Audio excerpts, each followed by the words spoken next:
Kayo ang naging magulang Sa aking bawat hakbang, turo nyo'y tamang daan.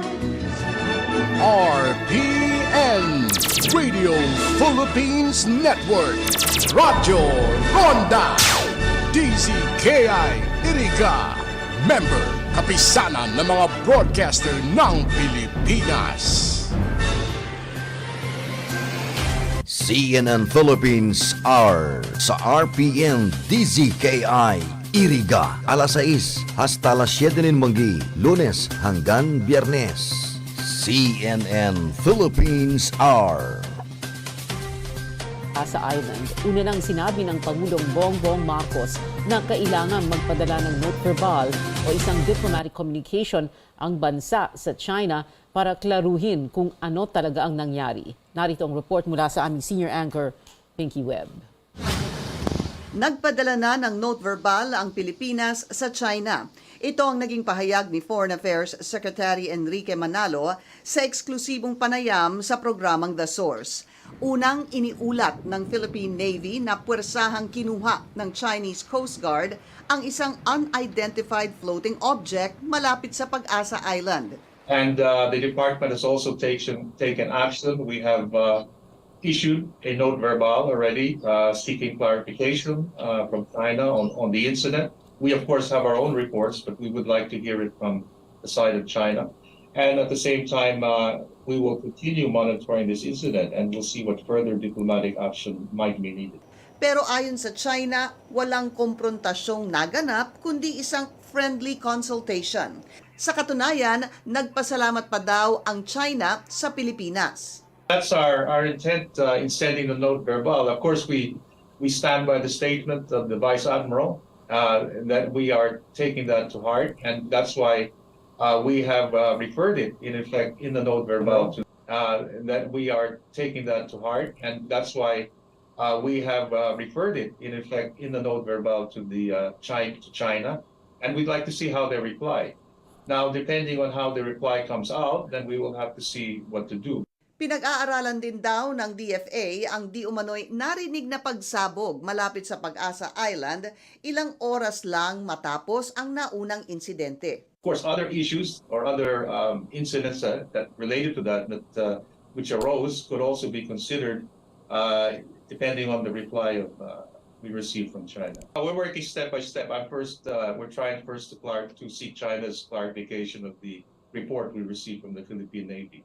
Samantala, ilang mga isyu naman ang napag-usapan ni Pangulong Bongbong Marcos at Chinese President Xi Jinping sa kanilang bilateral meeting sa APEC Summit kamakailan.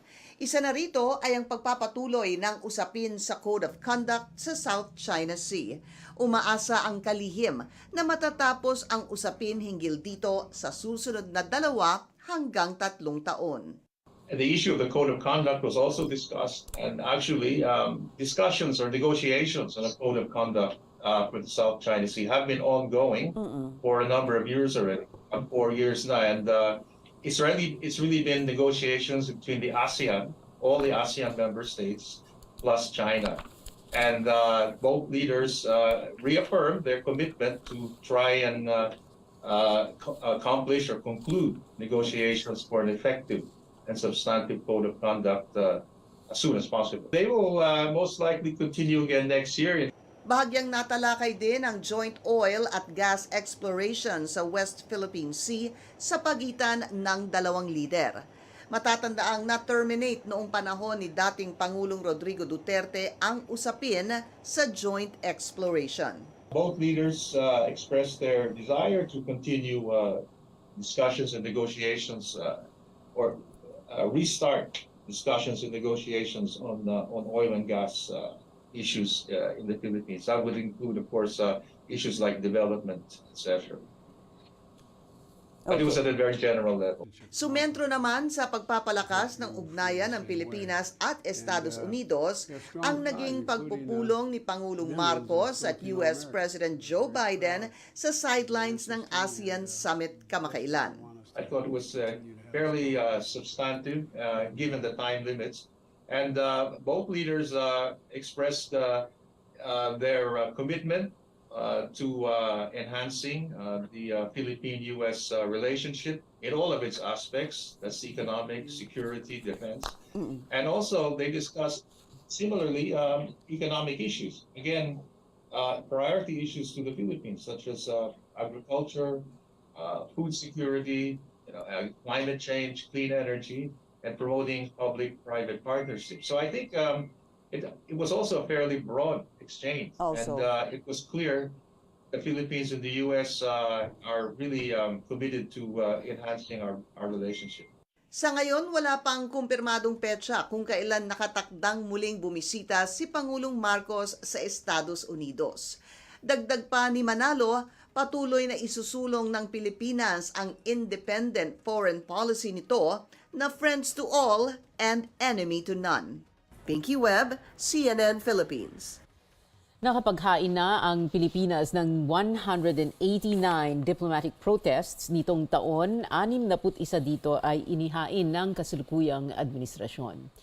Para naman sa isang grupo ng mangingisda, dapat ay kastiguhin ng Pilipinas ang China dahil sa insidente sa Pag-asa Island. Ayon sa pamalakaya, ang pagharang sa Philippine Navy ng Chinese Coast Guard ay nagpapatunay na hindi nirerespeto ng China ang teritoryo ng Pilipinas. Dapat daw ipatawag ng gobyerno ang Chinese ambassador para harapang ipahiwatig ang pagprotesta ng Pilipinas. Nang tanungin si Foreign Secretary Enrique Manalo kanina kung iba ang note verbal sa diplomatic protest, sinabi niyang ang note verbal ay isang diplomatic note kung saan humihingi lang ang bansa ng paliwanag sa nangyari. Nanawagan din ang grupong nagkakaisang mangingisda laban sa gutom kay Pangulong Marcos na tugunan ang kagutuman at issue ng sovereign rights sa West Philippine Sea. Kwento nila, nagpapatuloy ang harassment sa mga mangingisdang Pinoy mula sa mga Chinese vessels sa Bajo de Masinloc o kilala rin sa pangalang Panatag o Scarborough Shoal. Walang habas na kinukuha rin daw ang kanilang mga huling isda at pinapalitan lang ng instant noodles ang mga pakete ng sigarilyo.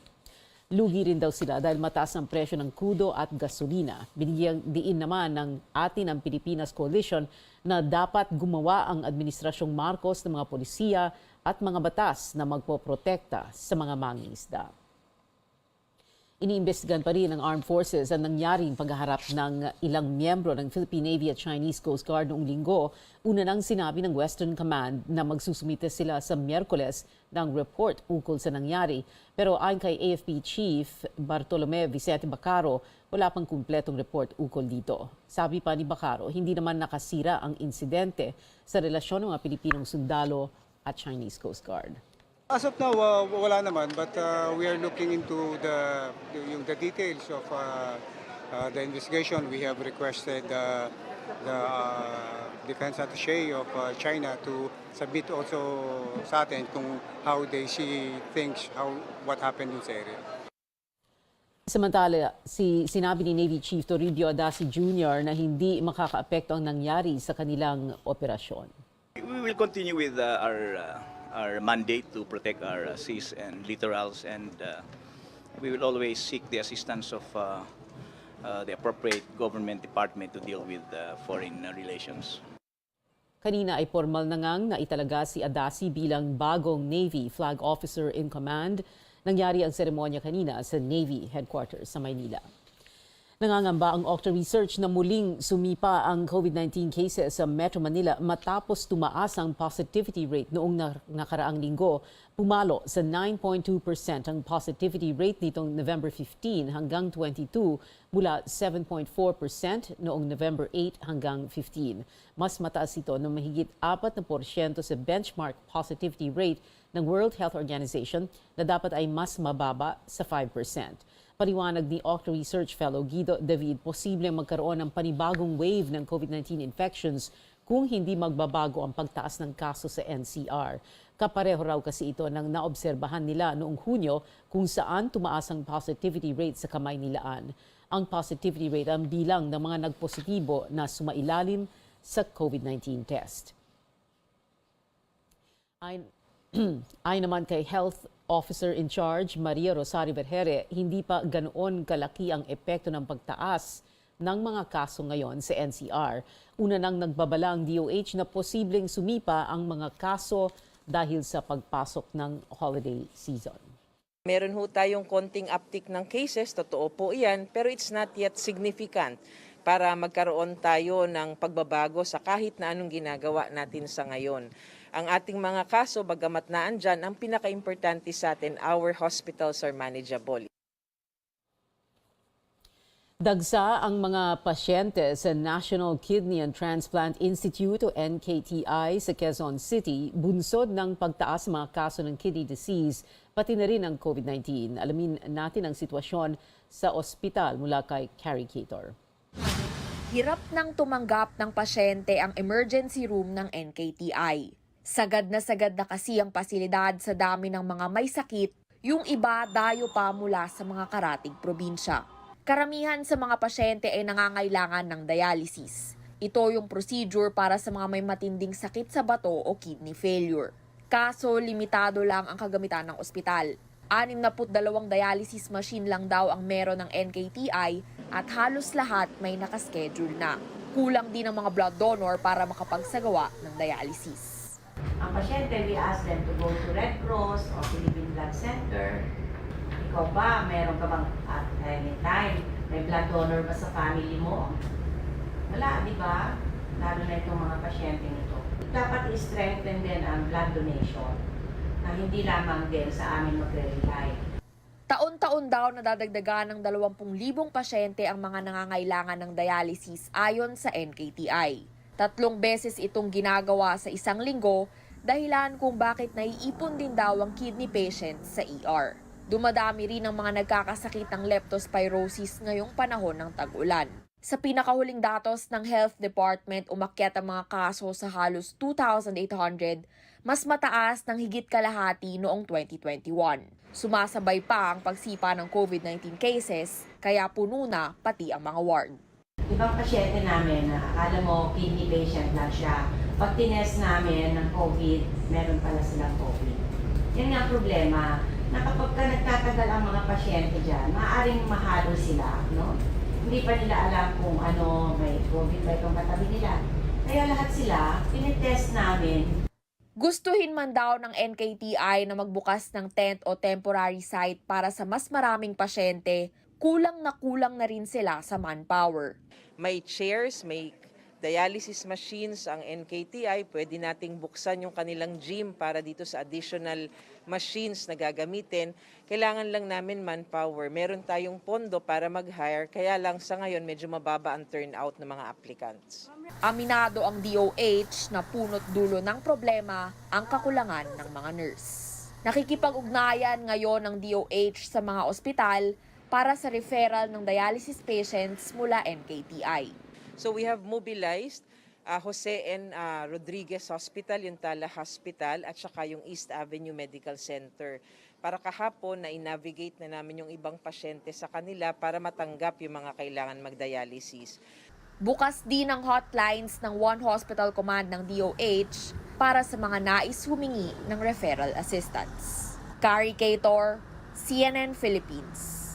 Magandang balita naman para sa mga overseas Filipino worker, nagbukas ng isang malasakit center sa OFW Hospital sa San Fernando, Pampanga. Layunin itong ilapit ang mga opisinang maaring hingan ng tulong pinansyal ng mga may sakit o nagpapagamot na OFW. Narito ang ulat ni Catherine Cruz. Higit isang dekada na OFW si Tatay Emelito. At ngayong 68 years old na siya, hirap na raw siyang pondohan ang pagpapagamot sa sarili. Mahirap na raw kasi ang buhay sa ngayon at maliit lang ang pensyon. Kaya kailangan na ng suporta sa pagbili ng gamot tulad ng insulin. Kaya po kami nandito sa malasakit. Yung pong ang quad ng OFW, pagka wala ka na, wala na rin po. Tulong na lang ng government ang kailangan namin. Ayon sa Labor Department, libre naman daw ang mga medikal na serbisyo dito sa OFW Hospital para sa mga OFW at kanilang mga dependent. Sa ngayon po, ito po ay open for qualified overseas Filipino workers and their dependents. Even po hindi na sila active, kinikater po natin kasi syempre po pag dumating na po sa door ng OFW Hospital, we have to attend to them also.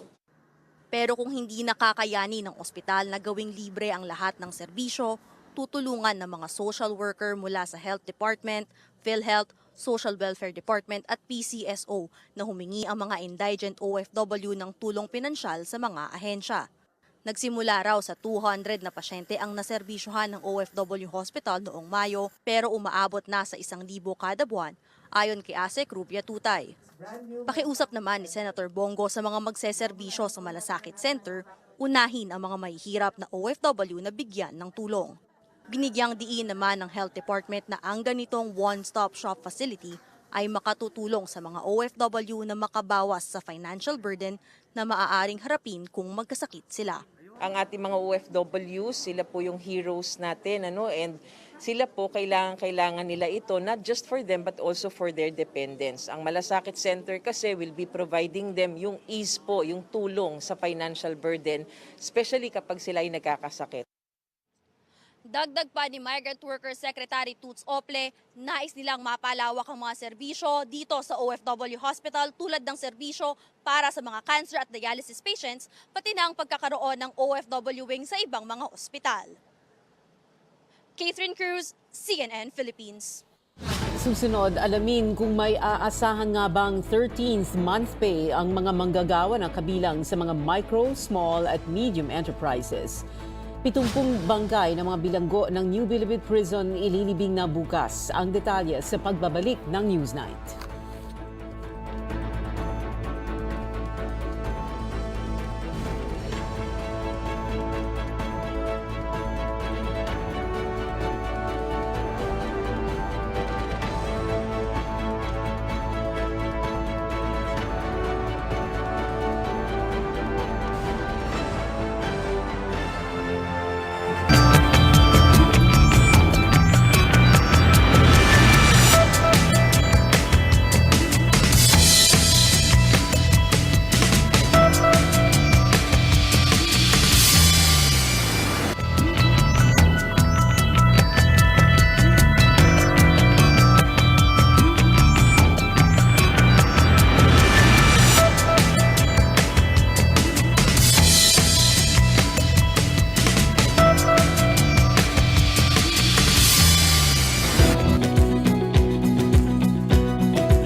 News Night sa CNN Philippines, ako si Pia Hontiveros. Hindi raw makakaapekto sa kanyang kasong murder ang maling middle name sa subpoena para sa suspendidong Bureau of Corrections Chief Gerald Bantag.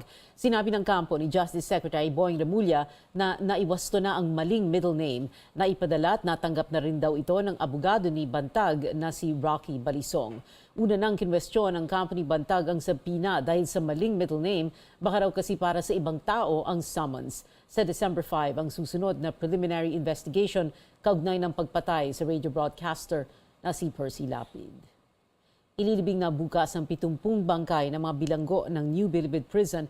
Ayon kay Justice Secretary Boying Remulla, hindi na kayang ma-autopsy ang mga labi. Mummified na raw kasi ang mga katawan habang masyadong nabubulok na ang iba pa. Pero sinabi ng DOJ na hindi sila magdadalawang isip na hukayin ang mga ito kapag may bagong lead sa investigasyon. Halos 200 bangkay ng inmates ang nadiskubre sa Eastern Funeral Services sa Muntinlupa mula ng maupong Bucor Chief, si Gregorio Katapang. Nang matapos ang GSIS membership ng karamihan sa mga empleyado ng Bureau of Corrections noong Enero, nawala ang kanilang life insurance at pinagbayad agad sila ng kanilang mga utang sa GSIS. Pumasok ang Bucor sa isang kasunduan sa isang bangko para makautang ang mga empleyado na ipapambayad sa mga utang nila sa GSIS. Sinisilip ngayon ng Justice Department kung may anomalya sa kontratang ito.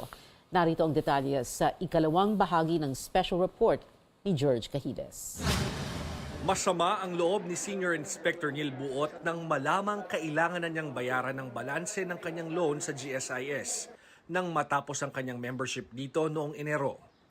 Para maiwasan ang penalties, binayaran niya ang balanse gamit ang pinagbentahan ng ari-arian ng kanyang asawa at nangutang din siya sa bangko. Meron kaming pinirmahan na kontrata kung ilang taon namin babayaran, which is 5 years. Yung iba, merong 6 years. Sana pwede namang ipatuloy yun eh. Huhulog-hulugan namin eh. Pero hindi nila ginawa yon. Sinabi nila, severed na daw yung relationship. Paano yung kontrata?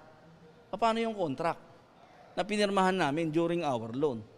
Ayon sa GSIS, umabot sa mahigit 387 million pesos ang kabuuang utang ng nasa 1,200 Bucor employees noong July 2021. Nang mag-usap ang Bucor, GSIS at Budget Department, iminungkahi ng dating Bucor Director for Administration John Paul Santos na magpatuloy ang pagbabayad ng loan ng Bucor employees batay sa kanilang amortization agreement. Pero hindi ito natuloy dahil labag ito di umano sa panuntunan ng GSIS. Pinaliwanag namin na hindi porke kayo ay nasa active service pa, hindi ito makukonsider as separation, no? Separation, yung term po ng na separation is construed to refer to the effectivity of dissociation of GSIS coverage. Sabi ng GSIS, naghanap sila ng ibang paraan para tulungan ng mga empleyado. Nariyan ang condonation at restructuring program kung saan aalisin ang lahat ng penalties at ang pagbabayad ay hanggang 3 taon. Ayon naman sa mga empleyado, may 10% annual interest kaya inayawan nila ito. Binigyan ng karapatan ni suspendidong Bucor Chief Gerald Bantag si Santos para pumasok sa isang kasunduan ng Bucor sa City Savings Bank para makautang dito ang mga empleyado na kanila namang ibabayad sa GSIS. Nakita nila na practical or it can help talaga si City Savings. Kaya nagmuha tayo kay City Savings as approved. Then in-accord niya yung loans ng parang sinalo niya yung 35 million ata yun, 30 million something, 100, parang 300 million pala yun. Ang laki ang loan sa GSIS. Pero sinalo ni City Savings. Nagpa-loan siya kay personnel at winelcome pa niya yung ibang personnel na gustong mag-loan. Anong nangyari, nagbayad kami ng interest sa kanila, nagbayad pa kami ng interest sa bangko. Naging doble yung interest tuloy. Nahirapan yung mga tao. Imbis na nagtatrabaho na lang na maayos, ngayon, bukod sa pagtatrabaho, iisipin mo pa rin saan kakuha pambayad. Ipinasisilip ngayon ni Bucor Officer in Charge Greg Katapang ang naging transaksyon sa City Savings Bank. Nakasaad sa kontrata na magbibigay ang City Savings Bank sa Bucor ng 1% ng kabuuang koleksyon mula sa mga empleyado. Para raw ito sa administration and service fee. Sabi ni Santos, mapupunta ito sa pagbili ng office equipment, maintenance at empleyadong nag-aasikaso ng loan applications. We'd like to know if these transactions are valid. Kasi nga, we don't want, in as much as we don't want the inmates to be a milking cow, we likewise do not intend our people, the Bucor family, employees, to be also made as a milking cow when it comes to loans. Kung ito ay binid out din, ay hindi natin alam kung bakit ito ay pumirma ng ganitong kontrata. Pero I told him to write the DOJ so we can examine the contract that was arrived at with City Savings Bank. Itinigil muna ng Bucor ang pagre-remit ng bayad sa City Savings Bank habang nire-review ang kontrata. Pangamba ng mga empleyado baka maging karagdagang bayarin nila ito dahil kasama sa kanilang loan contract sa bangko ang 2% penalty kung hindi makapagbabayad sa itinakdang panahon. Kinumpirma naman ng City Savings Bank ang kasunduan sa pagitan nila ng Bucor para magpautang sa mga empleyado nito. Ang administration fee raw ay para sa serbisyong ibinibigay ng Bucor hinggil sa utang ng mga empleyado. George Cahiles, CNN Philippines. Abangan ang ikatlo at huling bahagi ng ulat ni George Cahiles bukas. Balita sa ibayong dagat, naglunsad ng panibagong missile attack ang Russia kontra Ukraine. Ayon sa governor ng Kiev, target nito ang ilang critical infrastructure at residential areas. Hindi bababa sa 7 ang naitalang patay doon. Nagdulot din ang pag-atake ng malawakang power outage. Nataon pa namang malamig ang klima at paparating ang tinaguriang worst winter since World War II. Kinonde naman na ni Ukrainian President Volodymyr Zelensky ang pagkamatay ng isang sanggol ng tamaan ng missile ng isang ospital sa timog silangang Ukraine. Tinawag ni Zelensky itong terror at murder. Idineklara naman ng European Parliament ang Russia bilang state sponsor of terrorism. Sa Amerika, 4 na high school students ang sugatan matapos pagbabarilin. Ilang metro lang ang layo sa kanilang paaralan sa Philadelphia.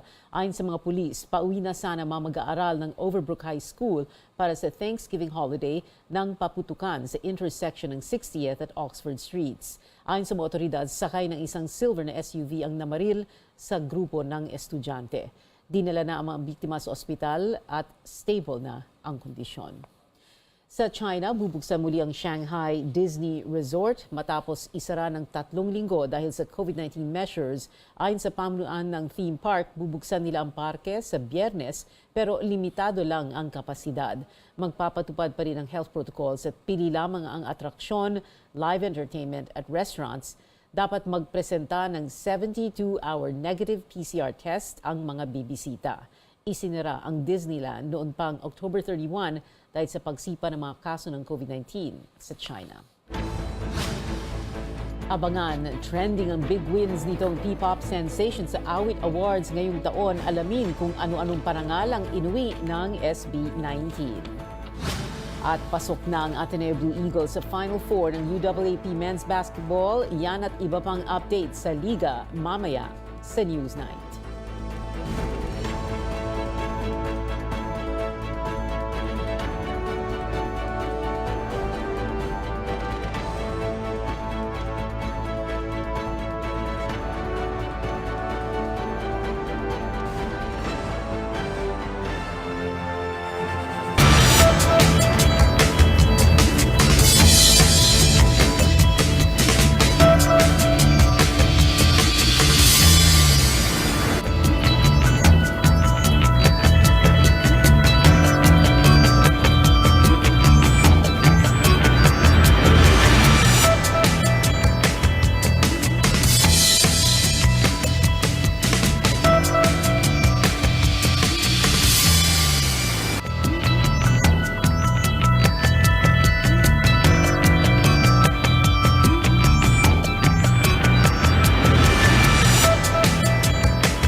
Tonight sa CNN Philippines, ako si Pia Hontiveros. Muli ang pinakamalaking balita ngayong araw, eksklusibong kinumpirma ni Foreign Secretary Enrique Manalo sa CNN Philippines na inaksyonan na ng gobyerno ang pinakahuling insidente sa pagitan ng Philippine Navy at Chinese Coast Guard sa bahagi ng West Philippine Sea malapit sa Pag-asa Island. Unang iniulat ng Philippine Navy na hinarang sila at puwersahang kinuha ng Chinese Coast Guard ang isang rocket debris malapit sa isla noong linggo. Itinanggi ng China na may nangyaring komprontasyon at sinabing nagpasalamat pa nga ang Coast Guard nila sa mga Pilipinong sundalo. The department has also taken action. We have issued a note verbal already seeking clarification from China on the incident. We of course have our own reports, but we would like to hear it from the side of China. And at the same time, we will continue monitoring this incident and we'll see what further diplomatic action might be needed. Pinag-aaralan din daw ng DFA ang di umano'y narinig na pagsabog malapit sa Pag-asa Island ilang oras matapos ang insidente. Inaantay lang ng ahensya ang report mula sa Philippine Navy. Ayon naman sa Armed Forces, iniimbestigahan pa rin nila ang nangyari. Para kay Senate Minority Leader Coco Pimentel, binigyan ng benefit of the doubt o kaunting kaluwagan ang unang national budget sa ilalim ng Administrasyong Marcos. Biguman ang minorya na harangin ang bilyong pisong confidential at intelligence funds sa 2023 budget ng iba't ibang ahensya, lumusot naman ang panukalang gawing mas transparent ang paggamit ng pondo. Nagbabalita si Amor Santos. Give and take daw ang sinubukang gawin ng mga senador sa 2023 budget, ayon kay Senate Minority Leader Coco Pimentel. Matapos ang 2 linggong debate sa Senado, tinapyasan ng higit 170 million pesos na Confidential and Intelligence Funds o CIF ang ilang mga ahensya. Ang Confidential Fund para sa surveillance activities ng civilian agencies. Ang Intelligence Fund naman, ibinibigay sa law enforcement agencies para sa pagkalap ng intel. Halimbawa sa DepEd, 30 milyong piso na lang ang confidential fund nito dahil ang higit 100 milyong piso inilaan para sa programang pangkalusugan sa mga paaralan. We accept, Mr. President. Thank you, Mr. President. There will be no objection to the motion. The motion is approved. Pero ang pinagbigyang realignment, halos 4% lang ng 4 na bilyong pisong pinababawas ni Pimentel. Pinakamalaki dyan ang higit 2 bilyong pisong intelligence fund ng Office of the President at 500 million pesos na confidential fund ng Office of the Vice President. Ililipat sana ang mga pondong ito sa iba't ibang programa sa agrikultura, edukasyon at maging pambili ng mga fire truck, gamot at ayuda. Naramdaman ko yung ganong na ganong attitude na first budget ito, yun na nga bigyan ng benefit of the doubt or bigyan ng konting kaluwagan, understanding or elbow room. Meron lang tayong reservation, may positives naman tayo ring nakita. So ang titignan ngayon natin is the budget execution.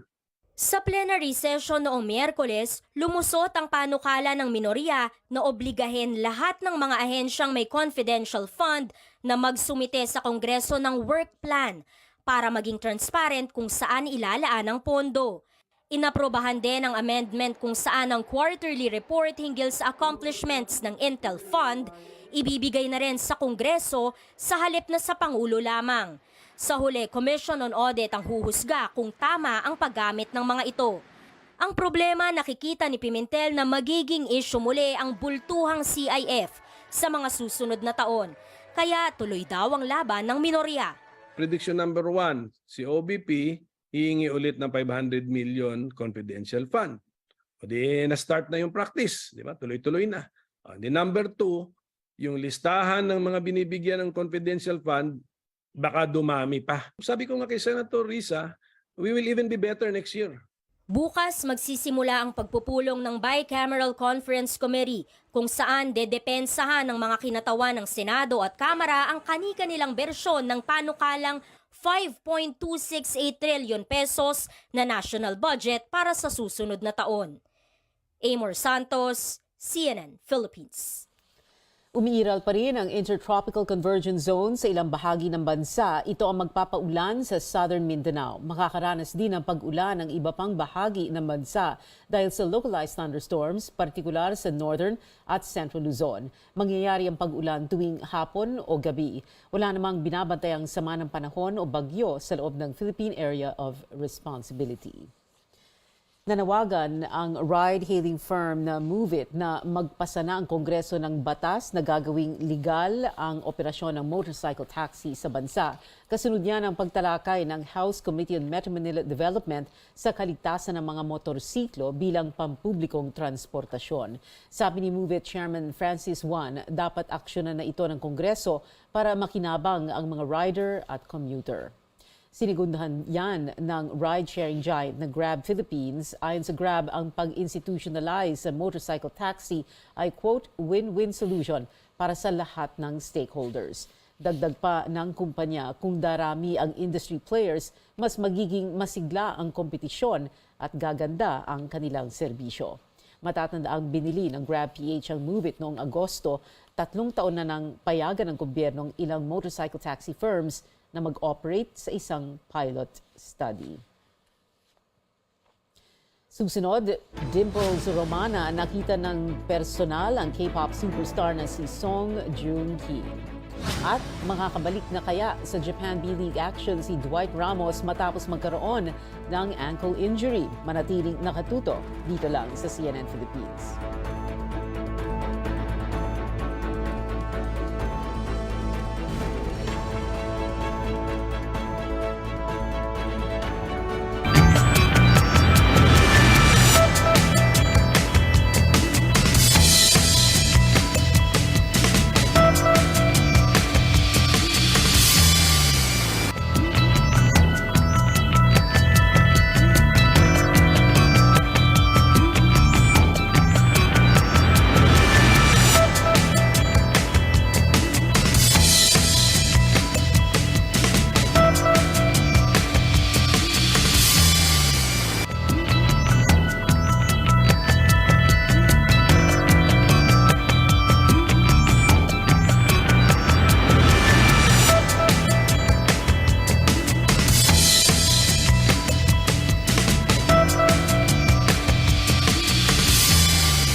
Ito ang Newsnight sa CNN Philippines. Inaprubahan ng House Transportation Committee ang isang mosyon na humihiling sa Transportation Department na gawing cashless ang lahat ng transaksyon sa lahat ng expressway. Para daw yan sa kaginhawahan ng mga motorista. Isinama ang mosyon sa House Resolution 159 na nagtatakda sa DOTR na pabilisin ang implementasyon ng Phase 2 at 3 ng Toll Interoperability Project. Taong 2020 nang i-require ng DOTR sa toll operators na mag-shift sa cashless transactions para maiwasan ang COVID-19. Pero itinigil ito dahil sa iba't ibang problemang kinakaharap noon ng toll operators at mga motorista.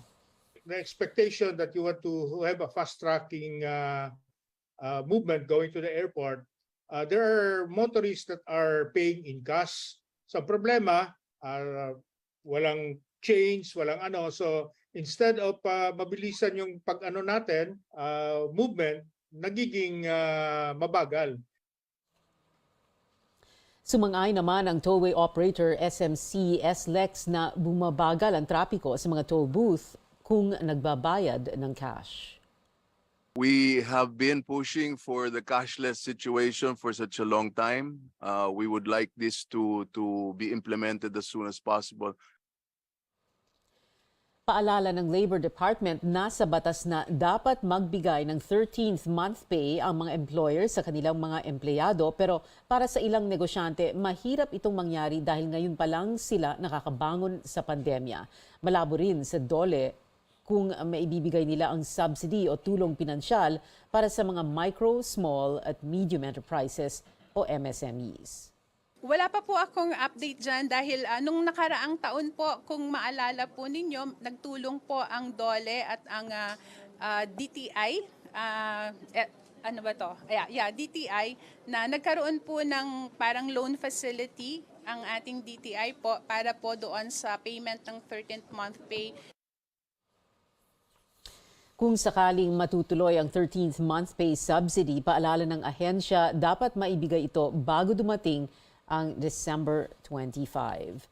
Sang-ayon ng mga employers group sa 13th month pay subsidy para sa mga pinakamaliliit na negosyo, pero para sa ilan, mas importante raw na unahin ng gobyerno ang pagluwag ng mga rekotitos para sa utang sa bangko. Ang buong report hatid ng ating senior correspondent Lois Calderon. Maaga ang aginaldo ng amo para sa waiter na si Ricardo Sas. Kalahati po ng 13 month namin. Kumbaga, hinati po kasi yung process nila paggawa. Yung kalahati naman po sa susunod. Tapos ngayong November naman po yung kabuuan sa lahat.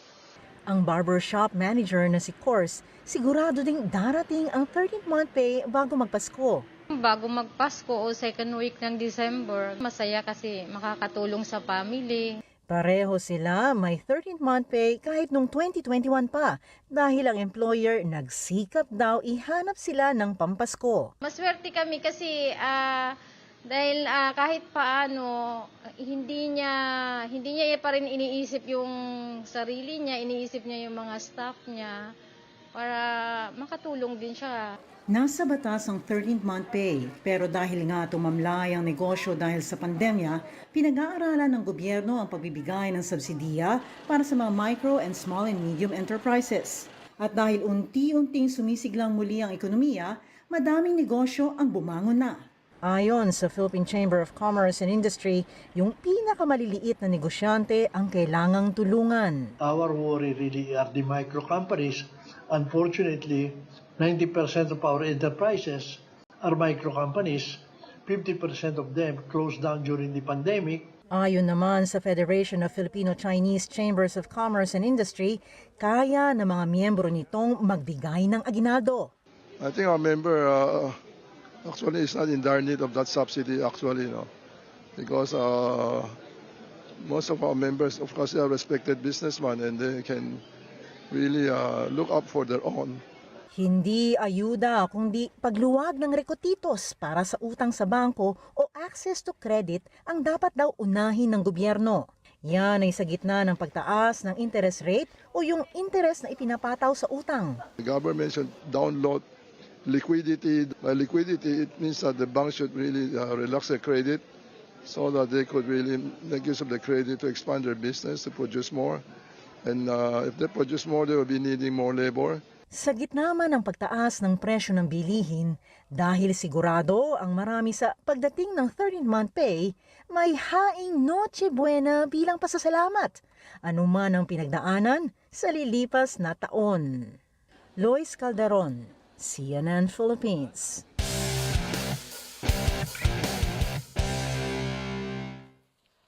Update sa football, isang malaking FIFA World Cup upset mula sa Japan.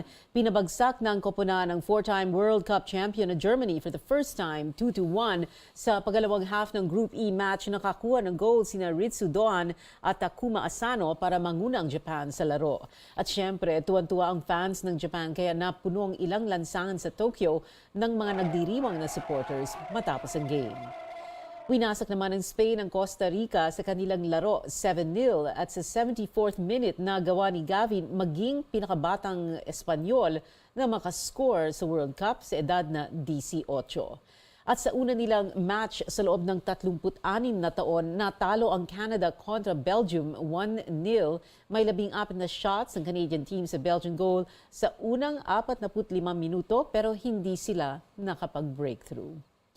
Dito naman sa bansa, mga 2 buwan pa raw bago makabalik si Pinoy cager Dwight Ramos sa Japan B-League action. Yan ang sabi ng Levanga Hokkaido trainer kay Ramos ukol sa recovery niya mula sa right ankle sprain matapos ang laro laban sa Kyoto Hannaris. Pero hindi naman daw siya nagka-fracture. Kinuwento rin ni Ramos na malaking tulong sa isang aspeto ng kanyang paglalaro ang pagsali niya sa liga.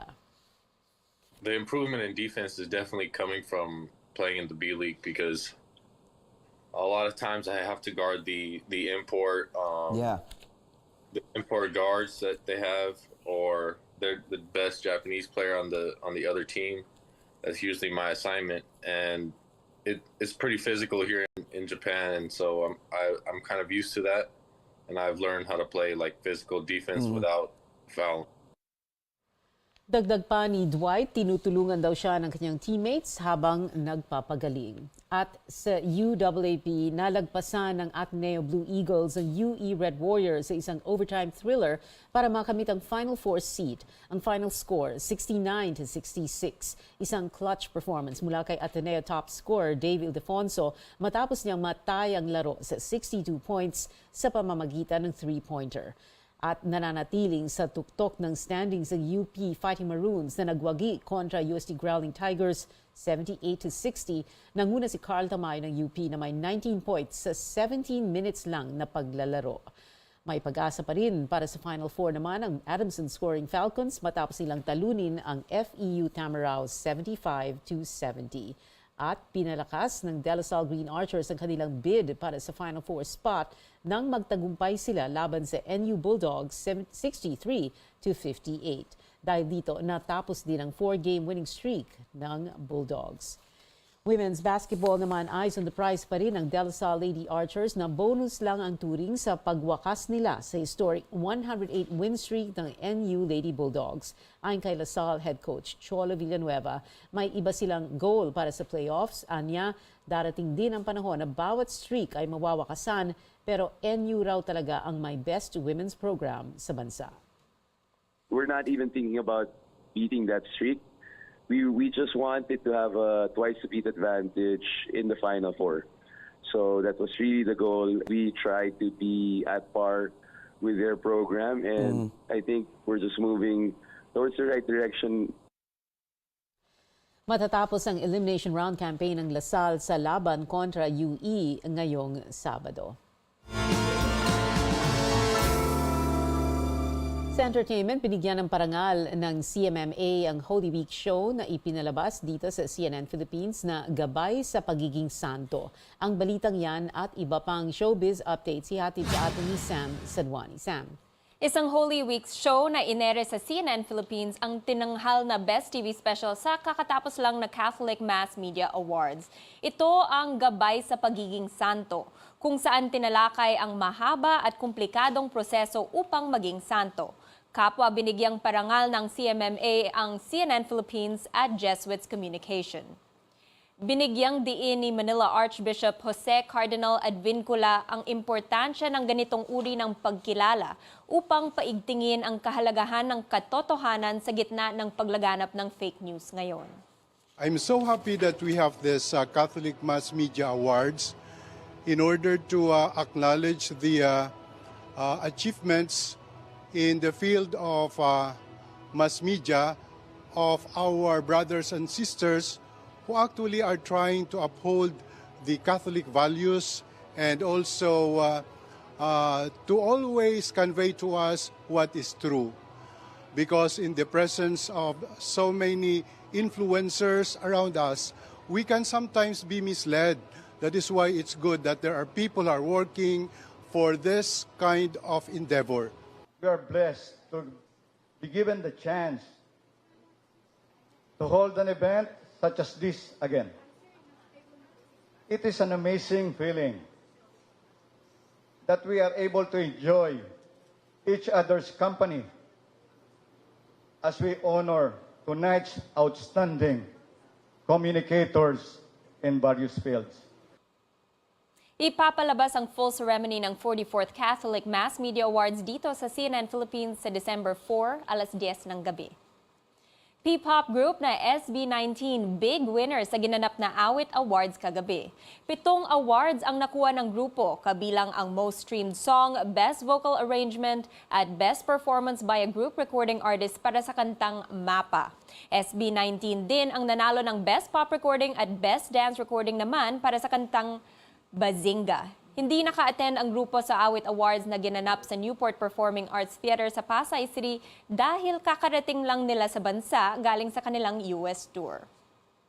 I-flinex sa social media ng actress na si Dimples Romana ang picture nila ng Korean superstar na si Song Joong-ki. Nagsama ang dalawa sa isang event sa Amerika. Sa kanyang caption, binati niya ang Korean superstar at sinabing isang malaking karangalan bilang fan na makilala ang personal ang kanyang idol. Nasa New York si Dimples para sa Emmys. Bukod sa pagiging juror, miyembro din ang actress ng International Academy of Television Arts and Scientists. Bumida si Song Joong-ki sa ilang K-dramas tulad ng Descendants of the Sun at Vicenzo. Balik kalsada na ang Parade of Stars ng Metro Manila Film Festival. Asahan ang arangkada ng magagarbong float sa December 21. Madali na rin ninyong maka-rubbing elbow ang inyong mga idolo ngayon sa kalsada na gagawin ang MMFF Parade. Matatanda ang isang fluvial parade ang ginawa last year dahil sa pandemic. The parade will kick off at the Welcome Rotonda at magtatapos sa Quezon City Memorial Circle. 8 ang official entries sa 48th edition ng Film Festival. May tema itong Balik Saya ang MMFF 2022. Showing ang mga film simula December 24 hanggang January 7. Gagawin naman ang Gabi ng Parangal sa December 27 sa New Frontier Theater. At yan ang updates para sa Showbiz Spotlight at Screen Time para sa araw na to. Balik sa iyo, Pia. Maraming salamat sa iyo, Sam Sadwani. Sakto para sa darating na weekend, magbubukas ang regional site ng National Museum sa Dumaguete sa Sabado. Makikita rito ang artifacts ukol sa kasaysayan ng Negros Oriental at ng buong Central Visayas. Magbubukas ang museum sa Old Presidencia na dating City Hall ng Dumaguete. Magiging ika-16 na regional site ito ng National Museum. 31 araw na lang bago magpasko at yan ang mga kailangan ninyong malaman ngayong Huwebes, November 24. Magkita-kita ulit tayo bukas dito sa CNN Philippines. Ako si Pia Hontiveros at ito ang Newsnight.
this program.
Para sa bado na ka-bloom sa hamot, pruba na ang Charm Fabric Conditioner. Charm Fat-Con, bangong kumaka-bloom. Charm Fat-Con, damit ay may bango ng salibong bulaklak. Charm Fabric Conditioner, igwaning Stay Fresh Technology.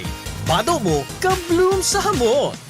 Charm Fat-Con, bangong kumaka-bloom. Charm Fat-Con, damit ay may bango ng salibong bulaklak. Charm Fabric Conditioner, manufactured by ACS Manufacturing Corporation. ISO certified, world-class quality. ACS.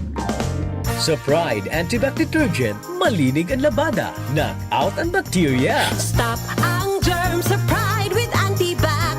Linis ang labada, knockout ang bakterya. Ang Pride Antibac, igwaning germ knockout action. Kills 99.9% ng germs sa bado kan pamilya. Stop ang germs sa Pride with Antibac.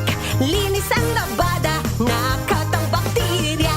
Pride Antibac Detergent, manufactured by ACS Manufacturing Corporation. ISO certified, world-class quality. ACS. Pride Bar, hindi lang puti, kisla puti. Pag nilaban sa Pride Bar Blue, ang puting damit ay magiging Mas puti ito, mas puti ito, mas puti ito.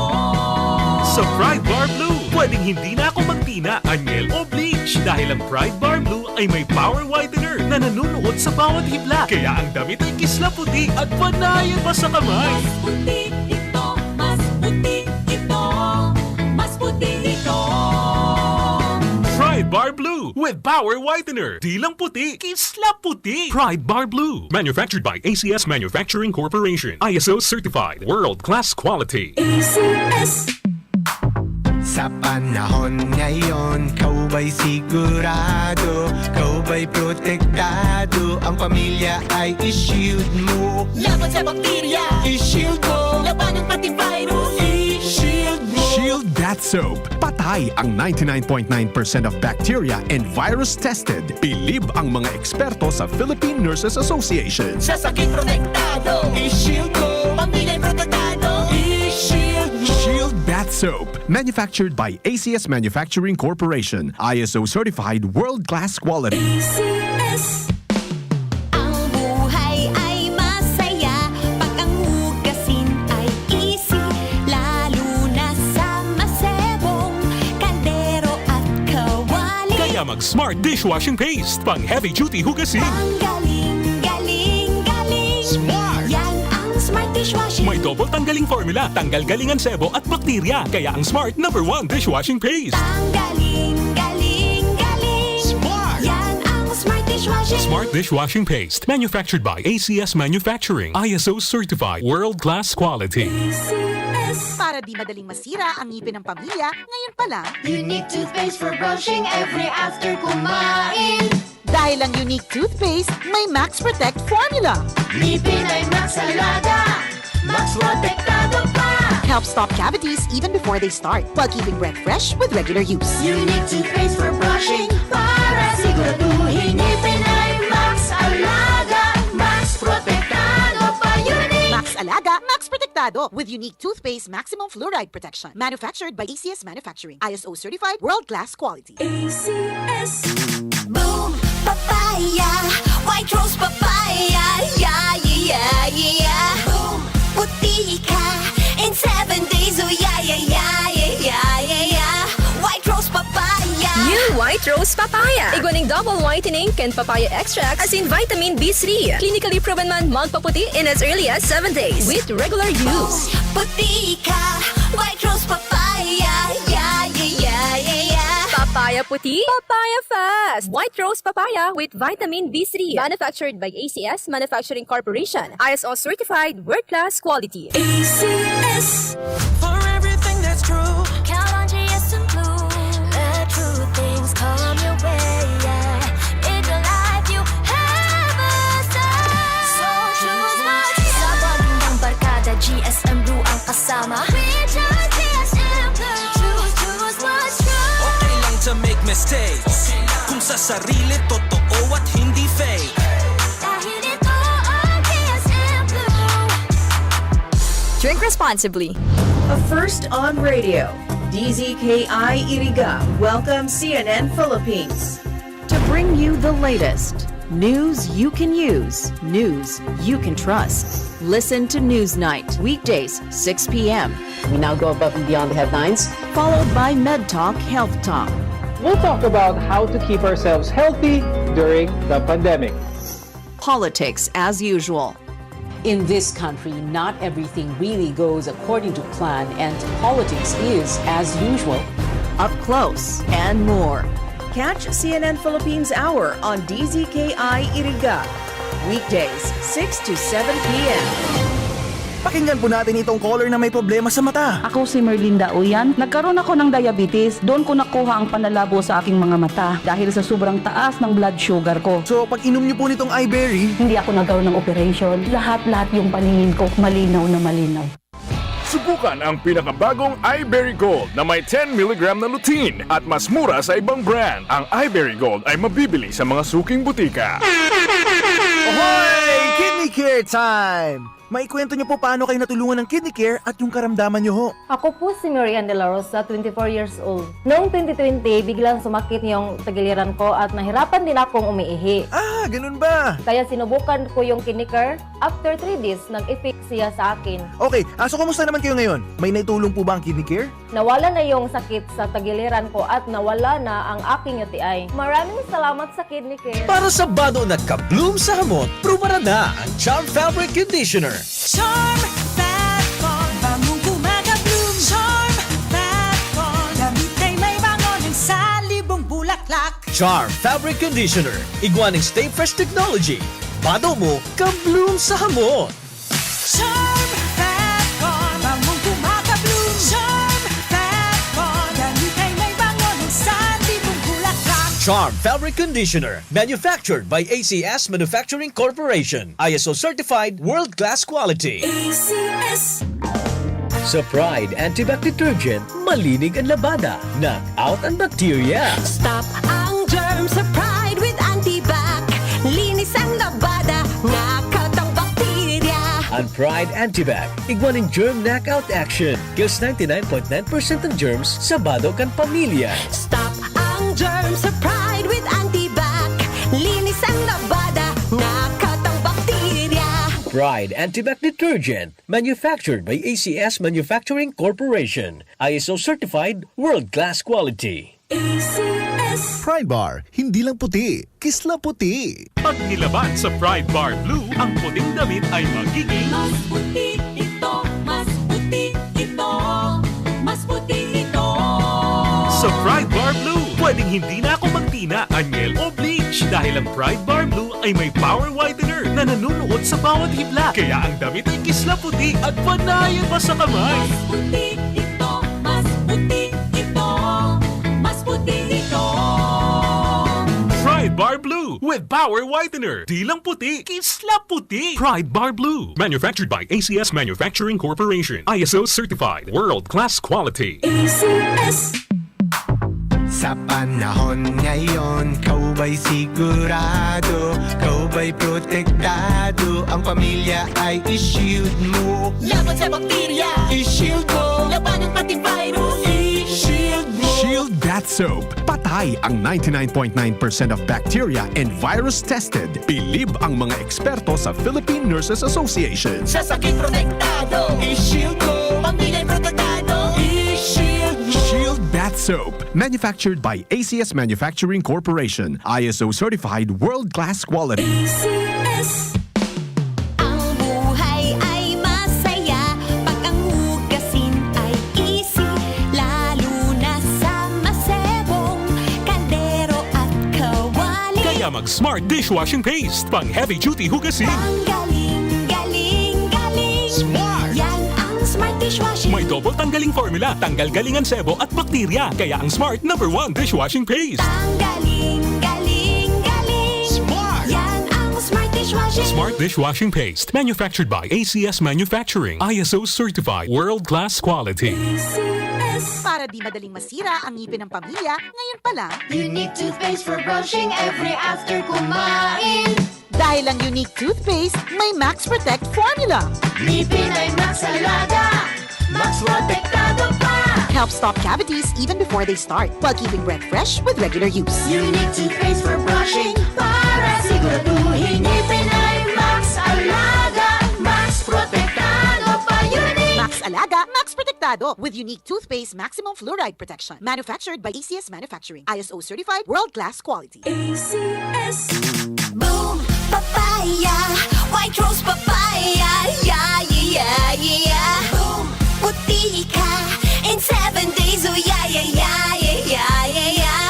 White rose papaya. New White Rose Papaya. Iguaning double whitening and papaya extract as in vitamin B3. Clinically proven man magpaputi in as early as 7 days with regular use. Puti ka, white rose papaya, yeah, yeah, yeah, yeah, yeah. Papaya puti, papaya fast. White Rose Papaya with vitamin B3. Manufactured by ACS Manufacturing Corporation. ISO certified world-class quality. ACS. Ang Radyo Ronda Balita ay hatid sa inyo ni Mayor Jeff Besenio ng Baaw, Camarines Sur.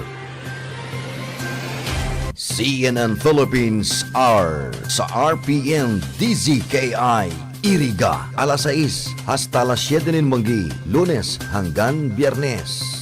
CNN